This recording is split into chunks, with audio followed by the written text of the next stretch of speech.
All right, golfers, in light of the Bills about to take on the Chiefs for a berth in the Super Bowl, I thought I would do a quick analysis of Josh Allen's golf swing.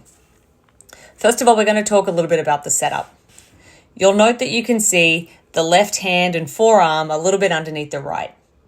That tells me that his grip is on the weaker side, meaning that when he's looking straight down, he probably can only see one knuckle on his left hand. And what this is going to do is it's going to make the right arm or the right forearm sit a little bit more on top, promoting that club face to be a little bit more open. As he starts to take the golf club back, that open club face trend does continue as we look at the positioning of his spine versus that angle of the golf club. Generally speaking, we would like to see these a little bit more parallel to one another, so we can see that the club face is opening as he's starting to take it back.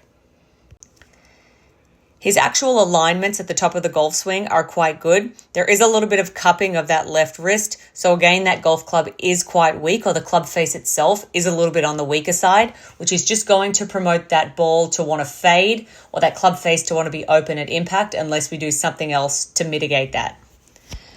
As he starts to work the club down, his hands drop really nicely in transition. That lead arm stays connected to the chest.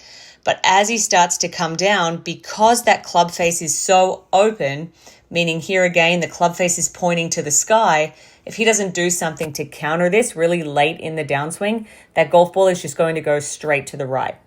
So what we'll notice, and this is a really common matchup that we start to see with our amateur golfers, is he'll hang back on the right foot and there'll be a really aggressive flip or rotation of those forearms through impact to try and get that club face closing down. So there is every likelihood that this golf ball went nice and straight, but it didn't travel with the amount of power or compression that it probably could have because he had to hang back on that right foot, flip those forearms aggressively to make it work. Now, he's obviously a very coordinated athlete, so probably 9 times out of 10, this actually works out just fine. But this is where we start to see breakdowns in amateur players when we rely on the timing and we rely on these last minute moves, aggressive flips of the club face, stopping the rotation of the body. We lose power and we lose that consistency because this is a very timing-based move. And we would like to see if we could get that club face a little bit stronger. And I think it all starts from the setup. If he gets his left hand sitting a little bit more on top, meaning that right hand would sit a little bit more underneath. All the alignments early would be more so to the right, and he could do all of the same things, but because that club face wouldn't be rolling open so early, it wouldn't be so open throughout the duration of the golf swing, he would be able to rotate with more freedom. Therefore, his swing would have more power, and again, in my opinion, more consistency.